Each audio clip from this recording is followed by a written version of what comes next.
Bapak, Ibu, saudara-saudari sekalian, ada beberapa orang yang ketika berbicara hukum karma, mereka kehilangan keyakinan bahwa hukum karma itu ada, bahwa hukum sebab akibat itu ada. Mengapa demikian? Orang-orang demikian merasa bahwa dirinya telah banyak berbuat kebajikan.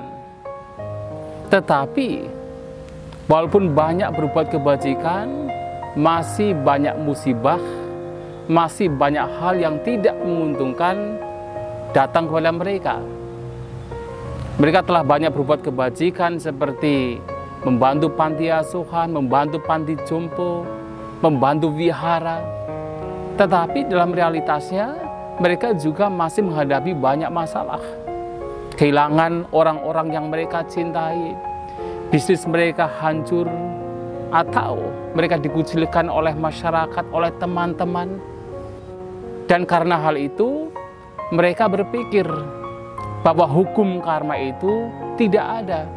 Buktinya mereka mengalami bagaimana berbuat kebajikan, tetapi mereka tidak mendapatkan sesuai dengan apa yang diharapkan, yaitu kebahagiaan.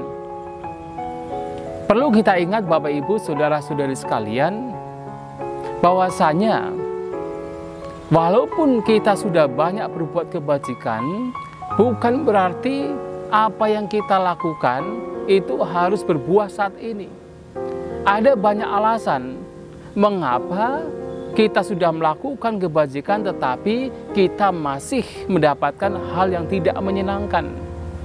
Yang pertama adalah kita harus ingat bahwa apa yang kita alami sekarang, penderitaan yang kita alami sekarang bisa juga disebabkan karena buah dari perbuatan yang lampau.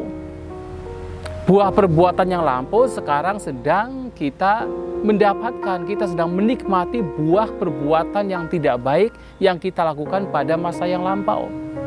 Sedangkan perbuatan bajik yang sekarang kita lakukan, ini belum berbuah. Nah, yang kedua, kita pun juga harus ingat bahwa perbuatan itu tidak hanya satu jenis perbuatan. Masih ada banyak perbuatan-perbuatan lainnya yang juga mempengaruhi kehidupan kita, suka dan duka kita. Mungkin kita sudah banyak berbuat kebajikan seperti berdana, ke panti asuhan, ke panti jompo, ke wihara, mungkin ke para biku sangga. Tetapi di saat yang sama kita juga melakukan kejahatan lainnya.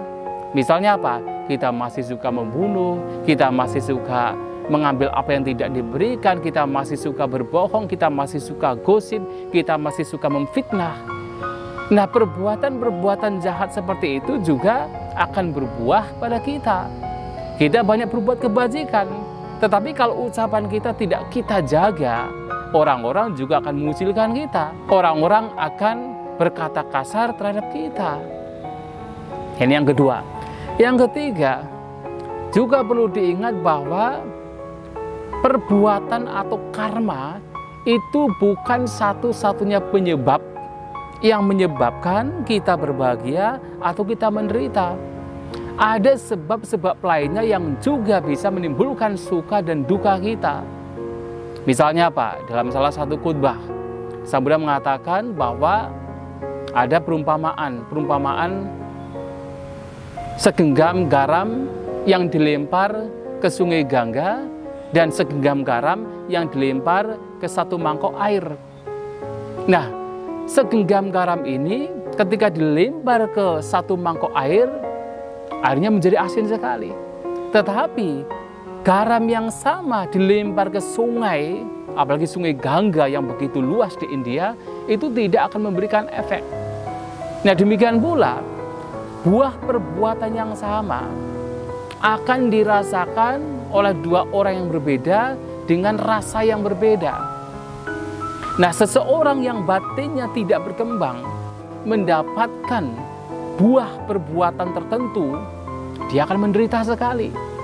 Seperti apa? Seperti garam yang dimasukkan ke dalam semangkok air.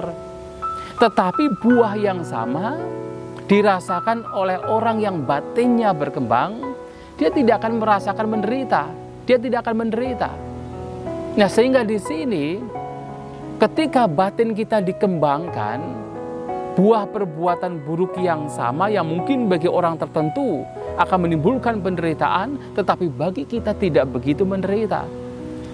Dan oleh karena itu, apa yang kita rasakan sekarang, suka dan duka kita, tidak semata-mata disebabkan oleh karma. Masih banyak faktor-faktor lainnya. Kemudian yang keempat, harus kita ingat bahwa selama kita hidup di dunia, selama kita hidup di alam tumimba lahir, di alam sangsara, kita masih harus mengalami yang disebut Ataloka Dhamma, 8 kondisi dunia. Ada untung, ada rugi, ada terkenal, ada ketidakterkenalan, ada dipuji, ada dicela, ada suka, ada duka. Tidak selamanya kita akan mendapatkan untung, terkenal, dipuji, atau kebahagiaan. Tetapi kita pun juga harus menghadapi kerugian, menghadapi celaan, menghadapi mungkin nama baik kita menjadi buruk, atau menghadapi duka.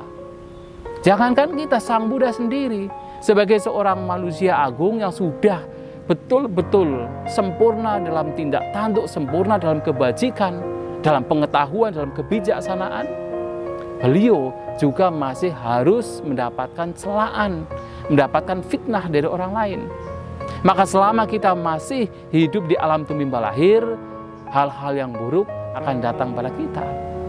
Dan yang kelima, yang juga harus kita perhatikan adalah selama kita masih memiliki kotoran batin, ada keserakahan, kebencian, ketidaktahuan, selama kita masih memiliki kotoran batin, kita harus mendapatkan buah dari kotoran batin, yaitu penderitaan pada kehidupan kita. Nah, ketika kita masih memiliki keserakahan, buah yang kita alami di saat itu adalah penderitaan. Ketika batin kita dikuasai kebencian, buah yang kita alami pada saat itu adalah penderitaan. Maka selama pikiran kita masih dikuasai oleh kotoran batin, maka penderitaan masih akan kita alami. Oleh sebab itu, Bapak, Ibu, Saudara-saudari sekalian, apa yang kita alami sekarang, penderitaan, kebahagiaan yang kita alami, khususnya penderitaan yang kita alami, walaupun kita sudah banyak melakukan kebajikan, itu masih akan dialami. Karena banyak faktor-faktor lain yang juga mempengaruhi. Oleh sebab itu, untuk mengatasi hal ini, kita juga harus mempertimbangkan faktor-faktor lainnya agar kehidupan kita menjadi lebih baik dan lebih baik.